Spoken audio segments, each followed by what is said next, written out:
Saludos hermanos y hermanas, saludos iglesia, la iglesia de Jesucristo. Bendiciones y bendiciones. Hoy 2 de febrero de 2021, aquí estamos nuevamente para seguir ministrando al cuerpo del Señor Jesucristo, para seguir ministrando a la iglesia, para seguirte ministrando, amados hermanos. Desde aquí somos tus servidores, desde aquí continuamos pues en el marco del programa de formación doctrinal Unidos en Cristo, que ya va a cumplir un año en el mes que viene, 3 de marzo. Iniciamos en el año pasado, año 2020, este programa de formación doctrinal y que la cuarentena pues, la pandemia y la cuarentena no nos detuvo, sino que continuamos pues a lo largo del año 2020 y empezamos en el 2021 y estamos en la novena doctrina, la doctrina de la iglesia, eclesiología. Y hemos visto hasta este momento, amada iglesia, amados hermanos, amadas hermanas, ministros de Dios, siervos del Dios Altísimo, hemos visto en el marco de esta doctrina de la iglesia, eclesiología, hemos visto la naturaleza de la iglesia, lo que hemos venido estudiando como punto número 1, la naturaleza de la iglesia. Luego estudiamos lo que es la fundación de la iglesia, desde el punto de vista histórico y desde el punto de vista profético. También vislumbrámoslo pues, cuando se dio la fundación de la iglesia, los miembros de la iglesia, los requisitos que se requieren para ser miembro de la iglesia. Luego la obra de la iglesia, ¿para qué está la iglesia en la tierra? ¿Sí? Predicar la salvación, promover medios de adoración, para incentivar, proporcionar comunión religiosa y para sostener el nivel moral en donde cualquier congregación cristiana esté presente. Luego empezamos a estudiar lo que es las ordenanzas de la iglesia, bautismo en agua y la cena del Señor. Empezamos la semana pasada empezamos a hablar sobre el culto en la iglesia, cómo debiese ser la liturgia en la iglesia, el culto en la iglesia, y estuvimos estudiando, ministrando de este lugar sobre que habían dos tipos de culto, un culto de oración, alabanza y predicación, que era denominado el culto público, y el culto privado particular, que se hacía normalmente o mayormente en las casas y solamente se admitía creyentes. Eso lo estuvimos estudiando la semana pasada. Luego tocamos algo con respecto a la organización de la iglesia, cómo debe estar organizada la iglesia, qué tipo de gobierno es la iglesia. Lo estuvimos vislumbrando la semana pasada y cómo cooperaban pues tanto los apóstoles, los ancianos, los ministros, cómo cooperaban con la iglesia para el nombramiento de funcionarios, para el nombramiento de nuevos siervos, para liderizar o para ministrar a la iglesia a medida que iba creciendo en número. Sabemos que la iglesia como tal no es una organización como tal, la iglesia es un organismo vivo, puesto que Jesucristo está en ella. Es la vida misma del Señor Jesucristo en su cuerpo, que es la iglesia. Eso lo hace ser un organismo vivo más que una organización. Y que el Señor Jesucristo no entabló ninguna organización, ningún plan de gobierno, ningunos detalles con respecto a reglas de fe y de patrones de fe y conducta, nada de eso. Sin embargo, ese trabajo se lo dejó al Espíritu de Dios, que sabía lo que había que hacer con lo que hasta este momento había dejado el Señor Jesucristo. ¿Sí? Y así fue, a medida que la iglesia iba creciendo en número, el Espíritu Santo fue acomodando, organizando la iglesia como tal. Empezando en el capítulo 6, versículo 1 al 5, aquel problema que suscitó por los griegos, ¿sí? De que las viudas no eran atendidas, y se requirió pues de hombres llenos del Espíritu Santo, llenos de sabiduría, de buen testimonio, para que se encargaran de este trabajo, mientras que el trabajo de los ministros, de los apóstoles, era el de la oración y de la palabra. a medida que iba creciendo la iglesia se requería mayor organización y que de una manera u otra las iglesias en el contexto del primer siglo eran iglesias autónomas, eran iglesias independientes, pero ellos tenían plena conciencia de que eran un cuerpo, de que pertenecían a un cuerpo, que es la iglesia del Señor Jesucristo. No había una jerarquía eclesiástica que las gobernara ni nada por el estilo, aunque existía pues la deferencia de la cobertura apostólica que se encargaba más que todo en ese arreglo, o mejor dicho, en esas visitaciones, más que todo espirituales, pero sin remarcar en su manera de trabajo ni nada por el estilo. La iglesia tenía libertad plena para seleccionar o elegir su sistema de trabajo, pero los apóstoles, los ancianos, vigilaban muy bien con respecto al tema de la doctrina como tal. Hoy nos concierne, amados hermanos, hoy nos concierne, amada iglesia, estudiar, por último, hoy culminamos la doctrina de la iglesia y vamos a estudiar en sí el ministerio de la iglesia. El ministerio de la iglesia. El ministerio de la iglesia, ¿cuáles son los dos tipos de ministerio que existía en la era apostólica, en el primer siglo? ¿Cómo eran los dos ministerios? Hoy me acompaña nuevamente mi hermano José Madero, maestro también en la palabra. Sí, hermano Madero, nuevamente gracias por estar acompañándome. Y bueno, darle un saludo pues a nuestros hermanos, nuestra amada iglesia que está conectada en esta hora, sin dejar escapar, antes del saludo de mi hermano, presentarse aquí mi hermano José Madero,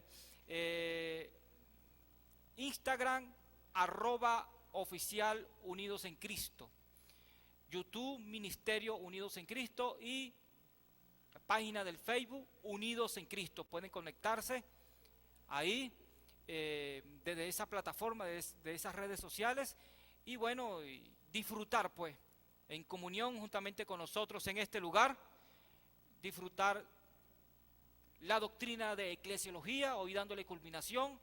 En esta oportunidad vamos a tratar el ministerio en la vida de la iglesia. Ahora sí, hermano Madero. Gloria a Dios. Muy buenas tardes tengan todas y todos, hermanos, hermanas, amigos y amigas que ya se encuentran conectados a través de las redes y los que están por hacerlos. Es una bendición poder estar una vez más en este lugar. Anhelamos cada semana que llegue este día, esta hora, para poder compartir la bendición de parte de Dios con cada uno de ustedes. Así que en esta tarde, como bien lo explicaba mi hermano, estamos por concluir lo que es el culto en la iglesia y esperamos que se gocen en la presencia de Dios y que el Espíritu Santo a través de esta palabra pueda ministrar su vida como ministra la vida de nosotros cuando estamos preparando estos estudios. Dios me les bendiga. Adelante, mi hermano. Bueno, amados, vamos a dirigirnos a Efesios, pues capítulo 1, versículo 22, que es nuestro texto base, nuestra plataforma de nuestra doctrina de eclesiología. Efesios capítulo 1, versículo 22, dice de la siguiente manera: y sometió todas las cosas debajo de sus pies y lo dio por cabeza sobre todas las cosas a la iglesia. El término iglesia ahí, como hemos visto, es eclesiología. Versículo 23 dice así: la cual es su cuerpo, la plenitud de aquel que todo lo llena en todo. Este es uno de los textos que a mí, hermano Madero, me ministra tanto, hermano. Oramos a Dios en esta hora para que esta palabra que vamos a ministrar en esta tarde, hermano Madero, llegue a las vidas, a los corazones de cada hermano y cada hermana que puedan estar conectados en esta hora y pueda ser exhortado, edificado y consolado, mi hermano. Bueno, hermano, vamos a hacer un preámbulo pues de lo que vimos la semana pasada, el culto en la iglesia. Hablamos muchas cosas, ¿no? Pero si quieres agregar algo más de lo que se habló la semana pasada para dar entrada a nuestro último punto correspondiente al día de hoy, 12 de febrero, el ministerio en la iglesia. Sí, en la antigüedad, como bien tú lo explicabas, habían dos ministerios. Y una de las cosas que me llama mucho la atención era la parte profética, el ministerio profético, porque era algo especial, era algo único. A través de la historia, los profetas eran aquellas personas que tenían el privilegio de recibir la dirección, la palabra de Dios para ministrarla al pueblo. Y creo que en el día de hoy también haremos referencia al ministerio profético, Sí, dentro claro. de la iglesia. Sí, ministerio general y Porque profético. eso no ha cesado, eso no ha dejado de ser, no ha dejado de existir. Solo que en la actualidad, bueno, en aquel entonces también lo habían los falsos profetas, pero en la actualidad se ve con más frecuencia. Por algo el Señor nos ha dado el discernimiento para discernir, ¿verdad?, al falso profeta y al que en realidad es enviado de Sí, Dios. claro.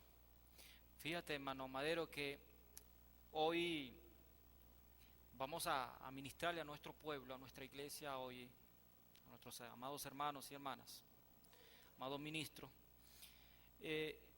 Habían dos ministerios, dos clases de ministerio en la iglesia del primer siglo. Así como habían dos tipos de culto.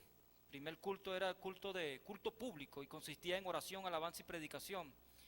Y que a medida que se desarrollaba el culto, el servicio como tal, era interrumpido a veces, normalmente por la unción y el poder del Espíritu Santo, a través de profecía, lenguas, interpretación de lenguas.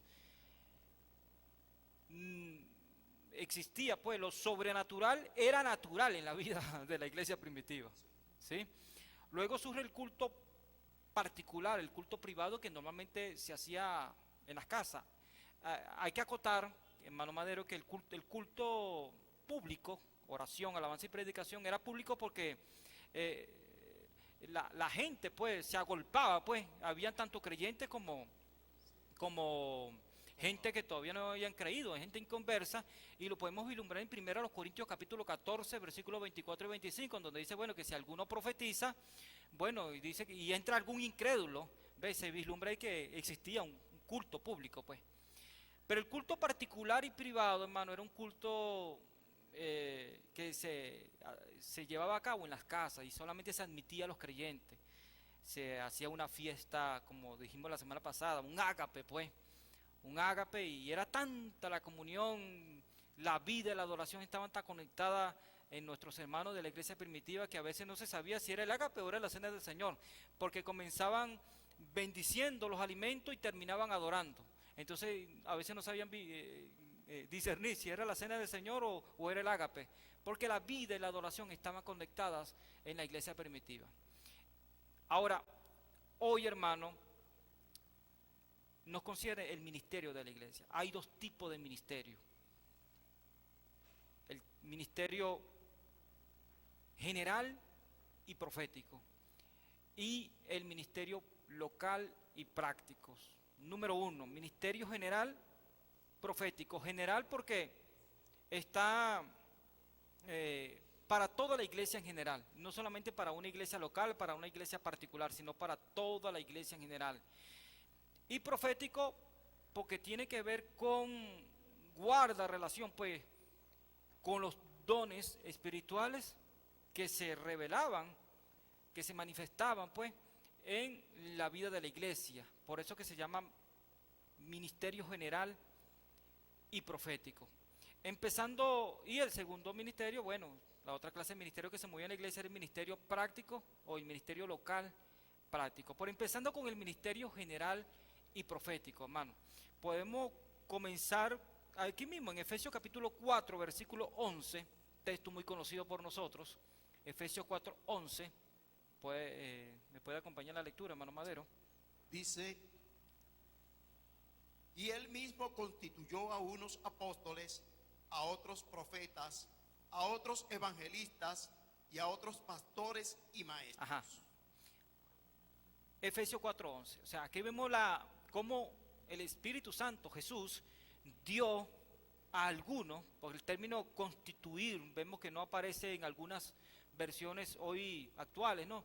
Sino dio, dando a entender que estos ministerios son domatas. O sea, el término don ahí es domata, doma, el singular doma, el plural domata, que tiene que ver con una naturaleza adquirida de parte de Dios en la vida de aquellos a quienes Él ha llamado. Es decir, es Dios mismo en la vida de aquellos a quienes Él ama, a quienes Él ha llamado. Es decir, que el pastor no es pastor porque es pastor, sino porque fue llamado para pastorear, pero no pastorear como Él quiera pastorear, sino pastorear como Dios quiere que se pastoree. Es Jesucristo. O sea, los 5 ministerios es el ejercicio o la continuidad del ejercicio del ministerio de Jesús aquí en la tierra. Empezando por los apóstoles, estamos en el punto número 1 que tiene que ver con el ministerio general y profético, los apóstoles, amados hermanos. ¿Qué te viene, o sea, qué le podemos decir hoy con respecto al ministerio de los apóstoles, amados hermanos, amado hermano, para la iglesia?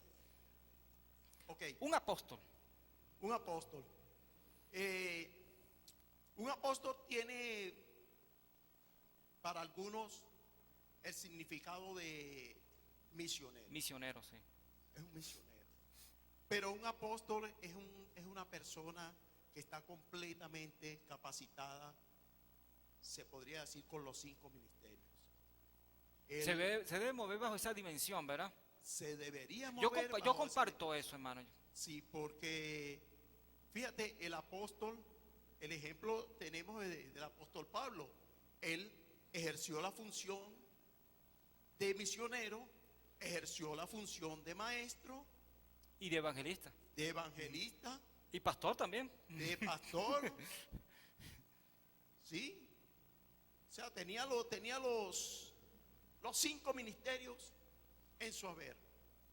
Y ese debería ser el trabajo, el orden de un verdadero apóstol. Porque fíjate que me llama la atención, hermano, que hoy en día cualquiera se hace llamar apóstol. Esa es otra cosa, hermano. Sí, Otro detalle.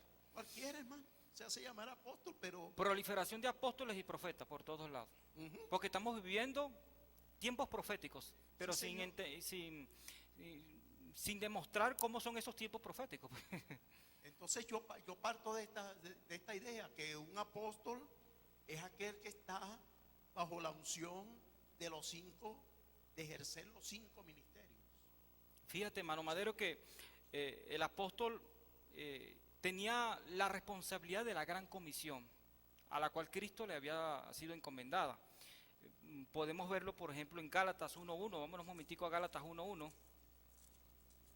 Gálatas 1:1 dice así: Pablo, apóstol, no por disposición de hombres ni por hombre, sino por Jesucristo y por Dios Padre que lo resucitó de los muertos. O sea, vemos aquí que es un llamado. Es un llamado. No por disposición de hombre ni por hombre, sino por Jesucristo. Sobre ello tenía la encomienda de la gran comisión.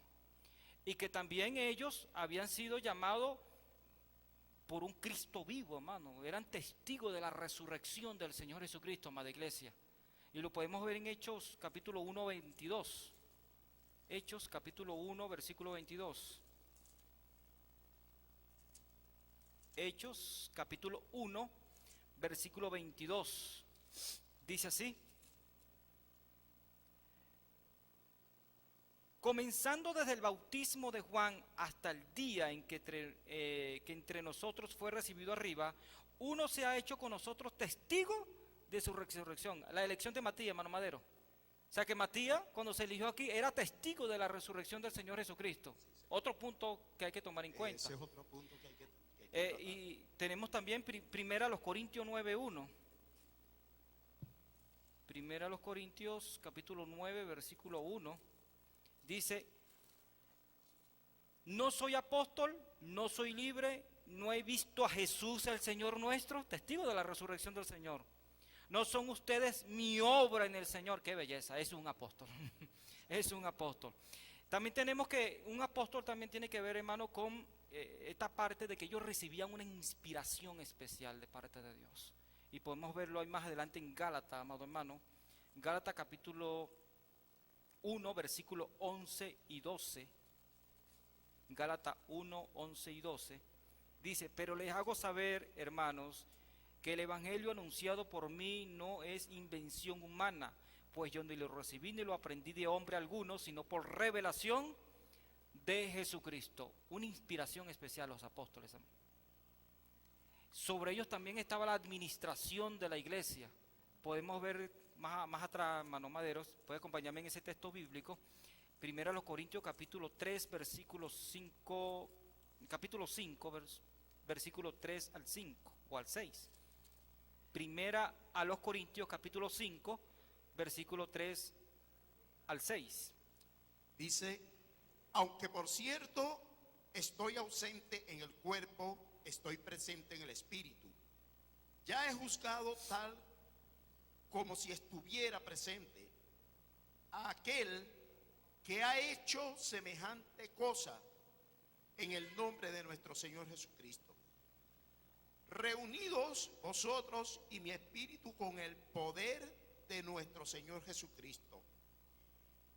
Entregad al tal a Satanás para la destrucción de la carne, a fin de que su espíritu sea salvo en el día del Señor. Vuestra jactancia no es buena. ¿No sabéis que un poco de levadura leuda toda la masa? Dice el apóstol Pablo ahí, él está juzgando como apóstol, pues, que tal se ha entregado a Satanás. O sea, sobre los apóstoles estaba la administración de la iglesia, amado. También tenemos que sobre ello descansaba la credencial ministerial como tal, como apóstol. Y podemos ahí, ver ahí mismo en 1 Corintios 12, 12. Fíjate, hermano, disculpa, Sí, de la próxima cita bíblica, que llama mucho la atención la enseñanza que nos deja el apóstol Pablo aquí, porque si miramos a los otros apóstoles, tienen aún un testimonio aún más grande, deberían tener un testimonio más grande que el que tenía el apóstol Pablo, ya que ellos anduvieron con Jesús directamente, privilegio que no tuvo Pablo. Y ellos, el resto de estos apóstoles, tuvieron el privilegio de experimentar con sus propios ojos todo lo que el Señor hacía, recibir la enseñanza directamente, personalmente del Señor. Y sin embargo, vemos a un apóstol Pablo que en un pasaje, en uno de los pasajes de una de sus cartas, dice que si fuera por jactancia, él tendría de qué jactarse, porque había hecho más que todos los demás, que todos los otros apóstoles. Pero no, la humildad prevalecía por encima de todo, y el saber que lo que tenía no era algo personal, algo que hubiese aprendido por su capacidad intelectual secular, sino que venía directamente de Dios. Qué belleza, hermano. Fíjense, también hablando de las credenciales ministeriales de apóstol, en el caso en el caso de Pablo, segunda a los Corintios capítulo 12, versículo 12, dice, con todo las señales de apóstol han sido hechas entre vosotros en toda paciencia, señales, prodigios y milagros. Es decir, vemos aquí las credenciales ministeriales de apóstol como tal. Entonces, un apóstol era uno aquel que iba a desempeñar el establecimiento de nuevas obras, hermano, pero en campos nuevos, porque ahí mismo, amado hermano, en 1 Corintios capítulo 10, versículo 16, o 2 Corintios 10, 16, 10, 16, 2 Corintios, ahí mismo en 2 Corintios 10, 16, dice, Así anunciaremos el evangelio en los lugares más allá de ustedes, sin entrar en la obra de otro para gloriarnos en lo que ya estaba preparado. Segundo a los Corintios 10:16. El establecimiento de nuevas obras, pero en campos totalmente nuevos, territorios nuevos, para no estorbar la obra. Era otro factor distintivo de un apóstol como tal.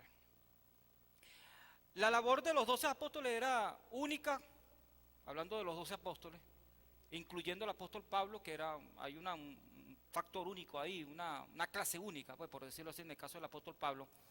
Pero los 12 apóstoles tuvieron una relación muy íntima con el Señor Jesucristo en vida, relación que no se ha repetido jamás, hasta el sol de hoy no se ha repetido. Sin embargo, hay otros hombres, el título como tal de apóstol lo desempeñaron también otros hombres también, y lo podemos ver en el libro de Hechos. Vámonos a Hechos un momentico, capítulo 14, versículo 14, Hechos 14, 14. 14, 14. ¿Sí? ¿Lo tiene? 14, 14. Hechos 14, 14. Muy bien.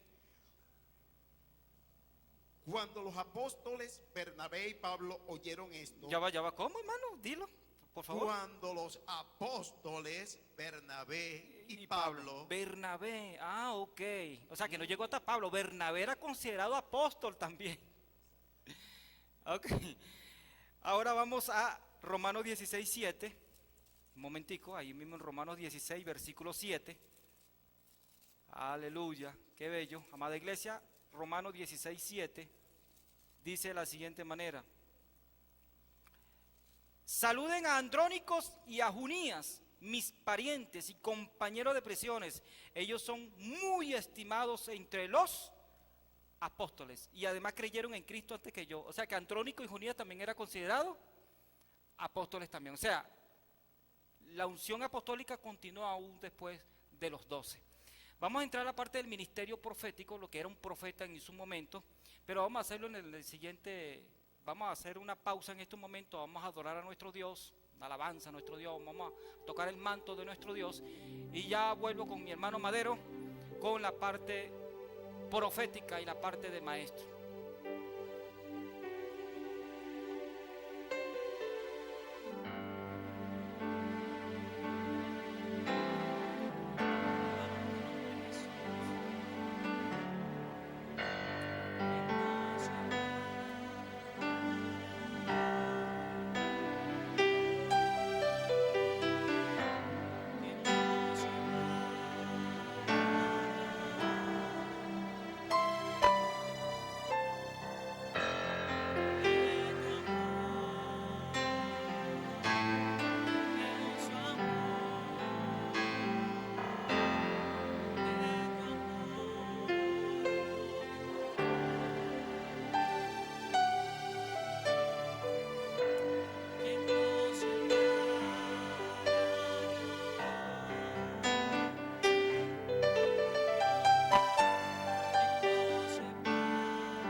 continuamos, amada iglesia, con el ministerio general y profético.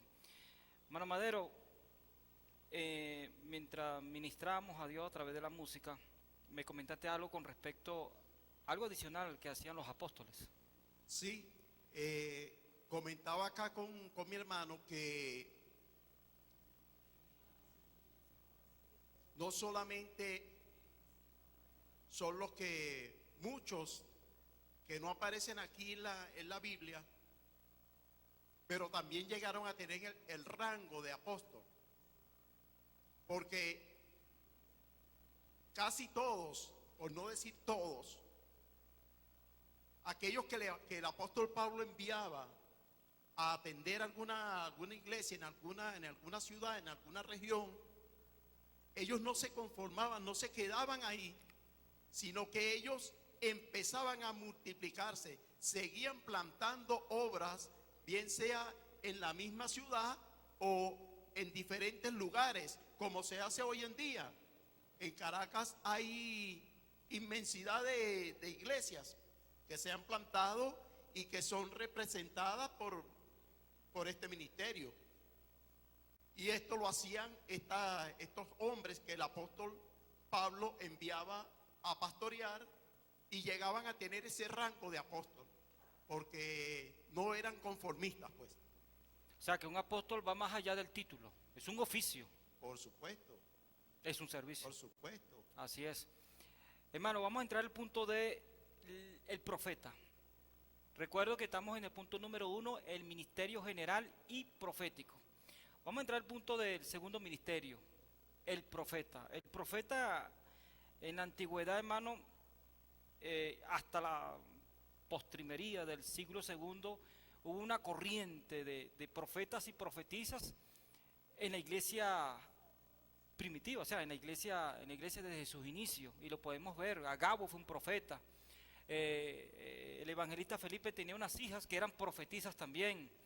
En la iglesia en Antioquía, capítulo 13, habían profetas y maestros. O sea que el ministerio profético siempre continuó aún más fluyendo. Y cuando revisamos primero los Corintios, Pablo también habla de la profecía también, del ministerio profético también. ¿De qué se encargaba el profeta en el Nuevo Testamento, hermano? ¿Cuál era su tarea? ¿Era la misma tarea que el Antiguo Testamento o esta tarea ahora es más distinta como tal? Bueno, fíjate que en el Antiguo Testamento el profeta no estaba precisamente en el templo. Él recibía el mensaje de parte de Dios y él era quien ministraba la palabra. Hoy en día el profeta está dentro de la congregación y tiene su momento específico, el verdadero profeta, porque hay muchos profetas hoy en día por ahí que todos los días, cada momento te están profetizando. Pero el verdadero profeta de Dios es un hombre que hoy en día está en la congregación y en el momento en que recibe la palabra de parte de Dios, se sabe que es palabra de Dios porque el pueblo entiende cuando la persona comienza a hablar. O sea, entonces, que un profeta es alguien que está dotado de una expresión inspirada. Eso es correcto. Eso es correcto. No es que el profeta tomó la palabra escrita y comienza a hablarte. No es que el profeta se le antoja en medio de una administración decir: te está hablando el Señor, así dice Dios. Como suele suceder en algunas ocasiones hoy día. Como suele suceder, exactamente. El profeta, el verdadero profeta, está esperando o recibe, bien sea, no específicamente tiene que ser en la congregación, también fuera de ella, en su intimidad con Dios, recibe una palabra y la trae a la iglesia, la manifiesta a la iglesia. iba a eso. Gálatas 2, 7 y 8 dice así. Gálatas capítulo 2, versículo 7 y versículo 8 dice: antes, por el contrario, como vieron que me había sido encomendado el evangelio de la incircuncisión, como a Pedro el de la circuncisión, pues el que actuó en Pedro para el apostolado de la circuncisión, actuó también en mí para con los gentiles. Mientras el ministerio apostólico y evangelista se encargaban de ir y de llevar el evangelio, de predicar el evangelio, el profeta como tal se encargaba ahora de traer una palabra de aliento, de ánimo, de consuelo, una palabra que realmente exhortaba, corregía, denunciaba el pecado. Era un ministerio que más que todo se admitía o guardaba relación, era más que todo dentro en la vida de la iglesia, aunque los profetas se paseaban, viajaban de iglesia en iglesia, porque no, pero no, tampoco hay que descartar que en la iglesia local también habían profetas ordenados como tal y que se encargaban también, estaban dotados de una expresión inspirada de parte de Dios. O sea, no eran profetas por ser profetas, así de sencillo. Vamos un momentico a Hechos para corroborar esto, porque quizá usted ahí se estará preguntando, bueno, pero muestren eso por la palabra. Bueno, ya lo vamos a mostrar. Vámonos a Hechos capítulo 13.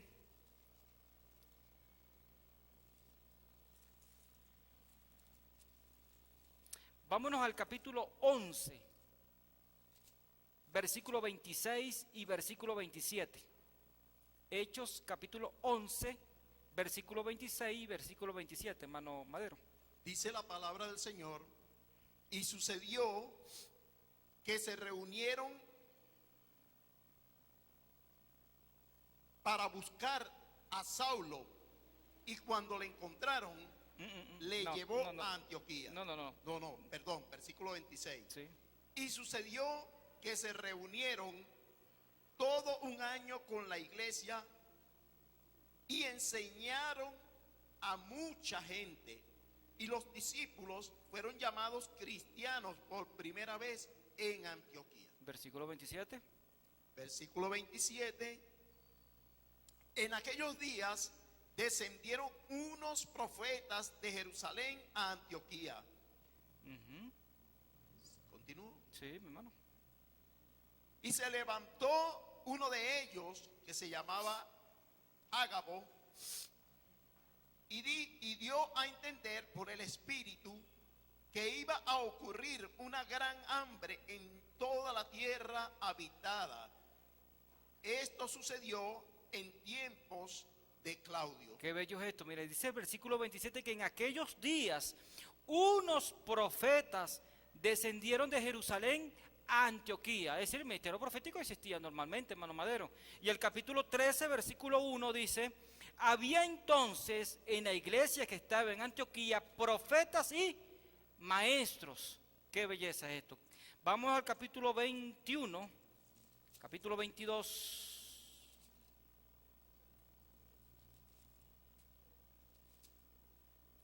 Capítulo 21, versículo 10. 21:10. Ajá. Y mientras permanecíamos allí por varios días, un profeta llamado Ágabo descendió de Judea. Al llegar a nosotros, tomó el cinto de Pablo, se ató los pies y las manos y dijo: esto dice el Espíritu Santo: al hombre a quien pertenece este cinto, lo atarán así los judíos en Jerusalén y le entregarán en manos de los gentiles. Qué bello, qué bello. Pero si leemos un poquito más atrás, hermano, capítulo 21, que es el profeta Ágabo, 21:7. 21:7. Hechos 21:7, ajá. Habiendo completado la travesía marítima desde Tiro, arribamos a Tolemaida, y habiendo saludado a los hermanos, nos quedamos con ellos un día. Al día siguiente partimos y llegamos a Cesarea. Entramos a la casa de Felipe el evangelista, quien era uno de los 7, y nos alojamos con él. Este tenía 4 hijas solteras que profetizaban. Alabado sea el nombre del Señor. El ministerio profético fluido. Bueno, Fluido. y disculpe, hermano, recientemente estudiaba algo de la Torá, y resulta ser, hermano, que en la actualidad, en el lugar donde quedaba la casa de Pedro, existe una iglesia, y la iglesia está conformada principalmente por muchos de los hijos de los apóstoles, entre los cuales todavía existen profetas de Dios en ese lugar. Qué bello, ¿no? Qué bello. Entonces el ministerio profético fluido. Estamos en el punto número 1, el ministerio general y profético. Vamos ahora a los maestros, hermano. Los maestros. Los maestros eran aquellos que tenían ese talento especial para enseñar la palabra. Y al igual que los profetas, también viajaban de iglesia en iglesia, porque tenían que ministrar la doctrina, pues como lo estamos haciendo aquí, pues. Ahora vamos con el ministerio local y práctico, hermano. El ministerio local y práctico, que tiene que ver con los presbíteros y ancianos. Los presbíteros ancianos, que también se traduce también en la misma palabra, que tiene que ver con obispo, según el capítulo 3 de 1 Timoteo. Y ellos se encargaban normalmente para la vigilancia de las iglesias, vigilancia y supervisión de las iglesias, en materia espiritual, en materia de disciplina, los presbíteros, amados. Podemos verlo vamos a 1 Timoteo capítulo 3. Estamos en el punto número 2, ministerio local y práctico. 1 Timoteo capítulo 3, versículo 1, dice: palabra fiel, si alguno anhela obispado, buena obra desea. Pero es necesario que el obispo sea irreprochable, marido de una sola mujer, sobrio, prudente, decoroso, piadoso, apto para enseñar. Y de ahí, bueno, las características que a continuación sigue, pues mejor dicho. Todo obispo se encargaba de la vigilancia, de la supervisión de las iglesias. También eran llamados ancianos, pero la iglesia primitiva no era gobernada por un pastor local solamente, una figura enfrente, era gobernada por un cuerpo de obispo, un cuerpo de ancianos. ¿Qué pasaría, hermano? Porque a partir del siglo tercero es que empezó a colocarse una persona al frente de una determinada comunidad cristiana. Sí, bueno, fíjate que esto es interesante, porque en aquel entonces el orden consistía en que este grupo estaba especialmente preparado para ejercer esta función. Eran hombres no solamente diestros en la palabra, sino que también eran hombres preparados mental, física y espiritualmente para toda buena obra, o sea, para hacer frente a cualquier circunstancia, a cualquier problema que pudiera presentarse en cualquiera. Para tomar luego las decisiones determinantes que había que tomarse. Fíjense que cuando estamos hablando del ministerio local práctico, local puesto que tiene que ver con iglesias locales, y práctico porque tiene que ver con la administración de la iglesia. Ahora, amado hermano, amada iglesia, usted que está conectado en esta hora, quisiera que colocaran sus comentarios ahí en la página del Instagram, @oficial Unidos en Cristo, Facebook Unidos en Cristo y YouTube Ministerio Unidos en Cristo. Ponga sus interrogantes, alguna duda, si quiere adicionar algo a lo que nosotros estamos ministrando desde este lugar, desde la sede central, San Martín, Caracas, Venezuela, ministrando aquí la doctrina a la iglesia cristiana. Estamos en el punto número 2, ministerio local y práctico, los presbíteros y los ancianos. Vámonos a Hechos capítulo 20, versículo 28. Hechos 20, 28. Dice de la siguiente manera. Hechos 20, 28. Por tanto, miren por ustedes y por todo el rebaño en que el Espíritu Santo os ha puesto por obispo para apacentar la iglesia del Señor, la cual él ganó por su propia sangre. En segunda a Timoteo,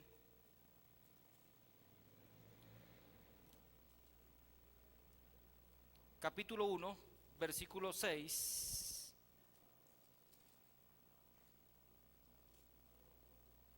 Capítulo 1, versículo 6, dice de la siguiente manera: por eso te aconsejo que avives el fuego del don de Dios que está en ti por la imposición de mis manos. Hay una parte en primera a Timoteo, si el hermano me puede ayudar,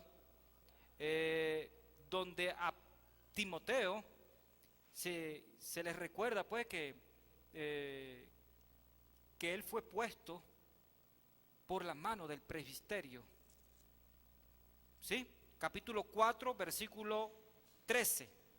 Primera Timoteo 4:13. 4:13. Entre tanto que voy, ocúpate en la lectura, en la exhortación y en la enseñanza. Continúe, hermano.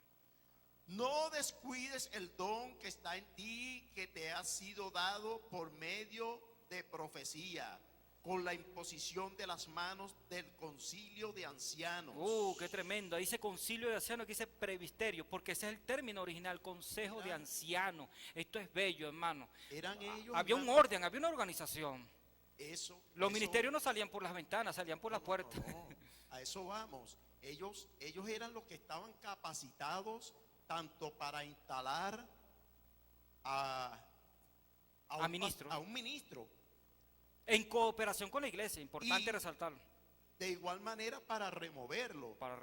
No cualquiera tomaba la decisión de remover a un ministro si antes no indagaban si era cierto la información que les llegaba y hacer el consejo de obispos, de ancianos, para tomar luego una decisión. No era responsabilidad de uno solo, sino de un consejo. Qué importante es el orden y la organización para evitar la anarquía, ¿verdad? La anarquía espiritual y la anarquía ministerial también, amado hermano. Vamos con el otro ministerio que tiene que ver con ministerio práctico, hermano, que tiene que ver con la administración de la iglesia. Vamos a hablar de nuestros hermanos los diáconos, capítulo 3, versículo 8. Ahí mismo en 1 Timoteo, capítulo 3, versículo 8. Los diáconos asimismo deben ser honestos, sin doblez, no dado a mucho vino ni codiciosos de ganancias deshonestas, que guarden el misterio de la fe con limpia conciencia. Y estos también, importante esta parte aquí, y estos también sean sometidos primero a prueba y luego, si son irreprochables, podrán ejercer el diaconado. Esta parte es un detalle bien importante, ¿no, hermano? Detalle que hay que resaltar. Estos también sean sometidos a prueba. Es decir, que aquellos que eran puestos por obispo, aquel consejo de ancianos que gobernaban una comunidad cristiana, eran sometidos a prueba, primeramente. Y luego, si realmente calificaba, según los requisitos que vemos aquí en 1 Timoteo, ellos permanecían, o si no, eran removidos, al igual que también los diáconos. Los diáconos, amado hermano, mientras que el consejo de ancianos, el consejo de presbíteros, que también eran llamados pastores, vigilaban por la vida espiritual de la iglesia, pero los diáconos aquí vemos que empiezan a fluir desde Hechos capítulo 6, versículo 1 al 5, ¿verdad que sí? Había un problema, ¿sí? ¿Puedes enseñarnos ahí? El problema que se presentaba en este entonces y por el cual se elige pues a estas personas para ejercer el diaconado, es que al parecer las viudas estaban siendo desatendidas. En otra versión dice que estaban pasando hambre, necesidad. Y entonces los encargados de los apóstoles, los encargados de ministrar la palabra, no se daban abasto. Le ocurrió algo como lo que le pasó a Moisés, que tuvo que venir el suegro y decirle: mira, eso es demasiado para ti, oye, delega, claro. Delega. Y mira lo que ocurrió. No fue que fue algo a la ligera, que escogieron, no, pasaron la vista y dijeron tú y tú, no. Hombres y mujeres de buen testimonio, llenos del Espíritu Santo y de sabiduría. Pero antes de esto, hermano, antes de esto, ellos doblaron sus rodillas, oraron y el Espíritu Santo iba ministrando Con la iglesia. a quienes ¿Quiénes eran? eran los que debían escoger. Qué bello, qué bello. Así era, hermano. Porque el hombre se puede equivocar y puede escoger a alguien, Sí. pero se equivocará el Espíritu No, Santo. no se hermano, equivoca. no. Bueno, Imposible. fíjense, amados hermanos, que mientras los presbíteros, los ancianos se encargaban de todo aquello que tiene que ver con la vida espiritual de la iglesia, los diáconos tenían que vigilar la condición física de los hermanos y de las hermanas. O sea, los diáconos se encargaban de la visitación de casa por casa, de atender a las viudas, de atender a los huérfanos, de atender al pobre, y al necesitado. Podemos verlo en 1 Timoteo capítulo 5, amado hermano. Amada iglesia, capítulo 5 de 1 Timoteo, versículo 9. 1 Timoteo 5, 9. 5:9. La viuda sea incluida en la lista después de haber cumplido por lo menos 60 años. O sea, para que pudiera cobrar la pensión. Gloria a Dios. Que haya sido esposa de un solo marido, que tenga testimonio de buenas obras, si ha criado hijos, si ha participado la hospitalidad, si ha lavado los pies de los santos, si ha socorrido a los afligidos y si se ha dedicado a toda buena obra. Qué bello, qué bello. Vamos a dejarlo hasta ahí. O sea que realmente este era el trabajo de los diáconos, de atender todo aquello que tiene que ver con la vida física, pues, de los hermanos, atender al necesitado, atender al pobre, visitar casa por casa. Y también los diáconos se encargaban también, en cooperación con los ancianos, en la impartición o ministración de la cena del Señor, ¿verdad que sí? Y sabes, hermano, que yendo un poco más allá, esto no solamente era para que ellos se encargaran de todas estas personas a las cuales hacemos alusión, sino que también lo hacen y exigen de la viuda estas referencias, porque había ciertas viuditas, ¿verdad?, que en realidad no necesitaban la ayuda. Había ciertas viuditas que iban con otro interés a la congregación, como era de buscarse una nueva pareja o simplemente de participar de las bendiciones que estaban destinadas para quienes realmente lo necesitaban. Así es. Bueno, hermano, amada iglesia, hemos llegado al final, pues, de nuestra administración de hoy. Culminamos, pues, con eclesiología, la doctrina número 8. Vamos a entrar a la doctrina número 9. Hermano Madero, vamos a entrar la semana que viene la doctrina de los espíritus. Vamos a ministrar angiología y demonología. Y al igual como hemos ministrado ya 8 doctrinas, y se la quiero hacer ver aquí: la doctrina de las Sagradas Escrituras, la doctrina de Dios, la doctrina de Cristo, la doctrina del Espíritu Santo, la doctrina del hombre, la doctrina del pecado, la doctrina de salvación, la doctrina de la iglesia. El martes que viene, 9 de febrero 2021, el martes que viene, si así Dios lo permite y no nos viene a buscar, si así Dios lo permite, estaré con una nueva invitada, una hermana va a estar acompañándonos aquí y vamos a compartir aquí, vamos a impartir a la iglesia, vamos a empezar a impartir la doctrina de los ángeles, angiología y demonología. Vamos a estar durante 3 o 4 semanas ministrando esta doctrina, y después que terminemos la doctrina de los espíritus vamos a entrar a escatología completo. 2 o 3 meses vamos a entrar con escatología. Y bueno, vienen sorpresas en esta impartición de los días martes. Queremos que usted se mantenga en conexión ahí. Lo que usted no pudo entender en el momento, póngalo ahí, coméntelo: Dios, no entendí esto, no entendí aquello, quiero adicionar esto, tengo esta duda. Coméntelo ahí, ponga like, ponga me encanta, ponga me importa, pero comente, porque estamos en el marco del programa de formación doctrinal Unidos en Cristo. Esta es la agenda que Dios nos ha puesto para este año. Continuar con el programa de formación doctrinal, hermano Madero, a partir del 9 que viene, el 9 de febrero 2021, vamos a comenzar con la doctrina de los espíritus. Y luego en escatología seguramente nos vamos a ver, hermano. En escatología en donde nos vamos a desenvolver ahí, pues, vamos a hablar sobre la doctrina del arrebatamiento, la doctrina de la gran tribulación, la doctrina, el tribunal de Cristo, las bodas del Cordero, la segunda venida de Cristo en gloria, el reino milenial, el juicio ante el gran trono blanco, cielo nuevo y tierra nueva. Mira lo que nos viene, puro alimento espiritual para madurar. Algunos dirán que son rudimentos, pero es que hoy muchos no conocen estas doctrinas. Entonces es necesario retroalimentarnos para algunos y quizá para otros aprender y reiniciarse nuevamente. Bueno, amados hermanos, amadas hermanas, hermano Madero, nuevamente gracias por acompañarme en el día de hoy, hermano. Despídase de nuestros hermanos que están viéndonos, que están conectados en esta hora. Qué bello. Gracias, mi hermano.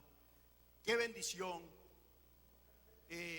Insisto, háganos llegar sus comentarios, denos su aporte, porque esto es lo que nos ayuda a seguir adelante. Esto es lo que nos impulsa, lo que nos lleva a saber que no estamos solos, que no estamos transmitiendo para agradarnos a nosotros mismos, sino que su aporte, su comentario, su información, su parecer es importante para nosotros.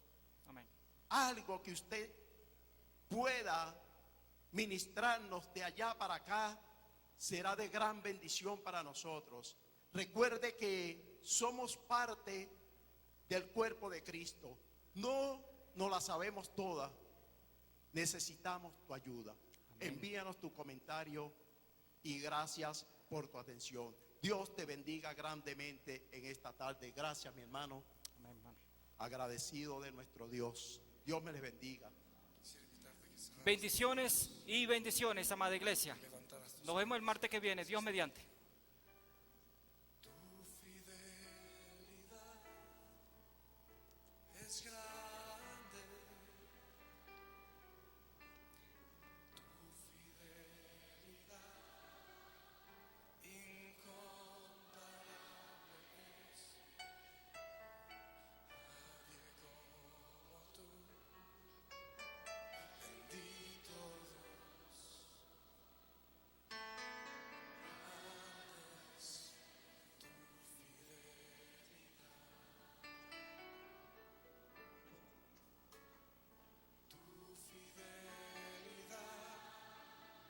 Es grande tu fidelidad, incomparable. Nadie como tú. Sí. Bendito Dios. Gracias tu fidelidad. Vamos a decir suavemente.